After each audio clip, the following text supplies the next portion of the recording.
The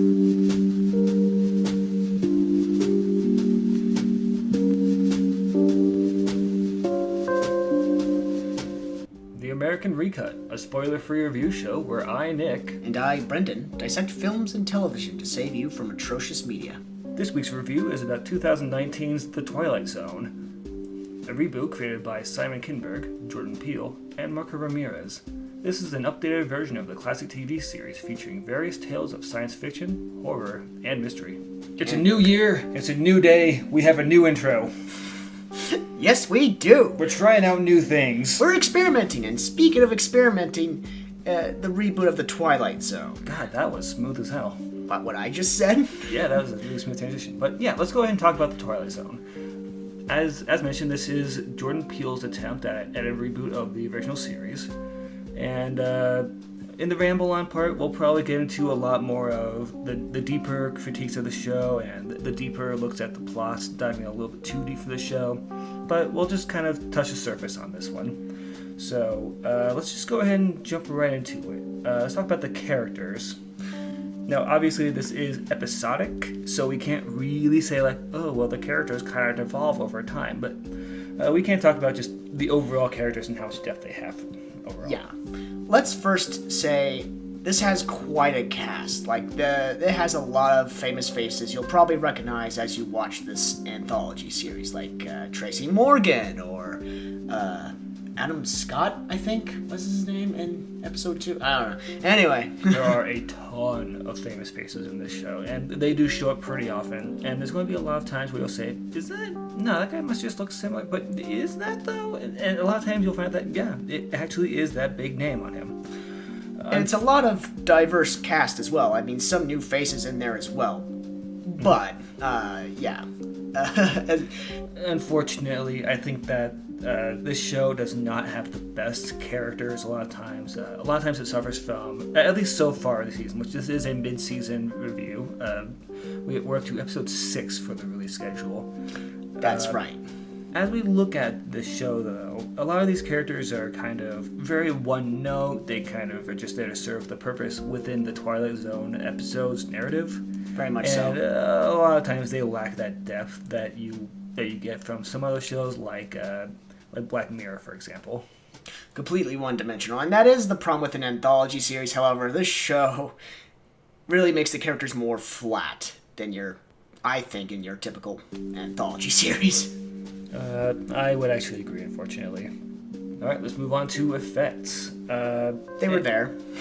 They are there, and I think that there's something to be said for the camera work and the lighting work, because there are some shots in this series which look very cinematic. They look a little bit out of place for television, especially. There's a lot of shots where you can tell that he's kind of drawing on his film experience and his experience with some of the more quote-unquote serious episodes of Key and Peele. And there's a few shots that are very cinematic, very deep and meaningful, and they convey a lot with the camera motions. They do. They make some characters look really ominous, and they make certain events really suspenseful, or they try to anyway. But the camera work and the effects are pretty good. Like Nick said, exactly how Jordan Peele is delving into his experience in filmmaking thus far. I will say there are a few episodes so far where there are a lot of kind of one-room dramas where you have one, maybe 2 rooms that they go to. Yeah.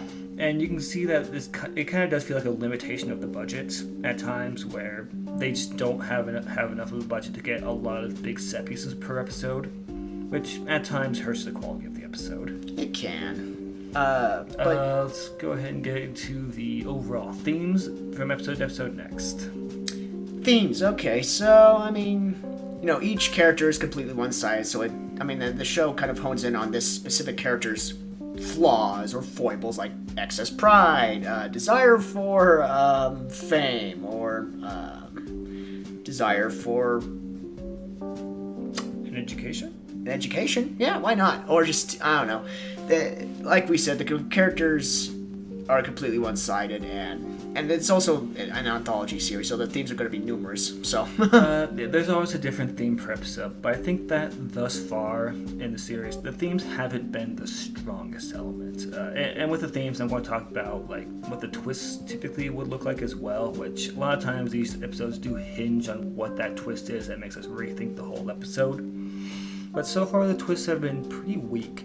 They don't really do a lot of the legwork needed to rethink the episode. They don't go quite far enough, or in some cases, they're kind of lampshaded and foreshadowed a little bit too heavily early on. And then finally, let's talk about the stories. The nuts and bolts, the dialogue, the actual events of the stories, and whether or not we agree with them. And I feel like this is unfortunately possibly the weakest part of the show at the moment. it really is. Good camera work, good casts, but the writing that makes these characters and their motives just seem real bland and weak, and they do telegraph heavily the twist. It depends. Sometimes there's a twist that's telegraphed that doesn't happen, but I think that as we talked about before with Jordan Peele and Us especially, he does have a little bit of an issue going into the third act, where he kind of doesn't have the full picture there, and he kind of muddles through the third act without the full picture of it. It's been an issue that showed up in Us, it showed up a little bit in Get Out, and it shows up again in the Twilight Zone, where if he has a strong idea, he'll run with it. It does pretty well for the first two acts, but by the third act, where we need to wrap things up and come to an interesting conclusion, it's not quite there most times. Right. That's a good explanation of the twists, actually. That's very well said, because, and unfortunately that does seem to be Jordan Peele's style. Get Out, the first one was great. It has a weak third act, though. That was always one of the few criticisms of it, was that it had a weak third act.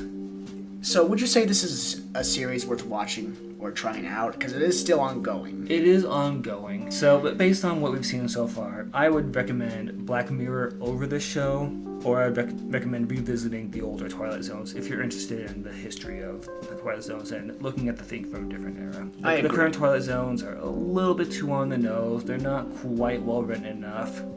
They don't do what they need to do yet. Yeah, I agree. Anyway, we are going to go ahead and vivisect the episodes in the Ramble On, so stay tuned. This has been Brendan. And this has been Nick. Thanks for joining us.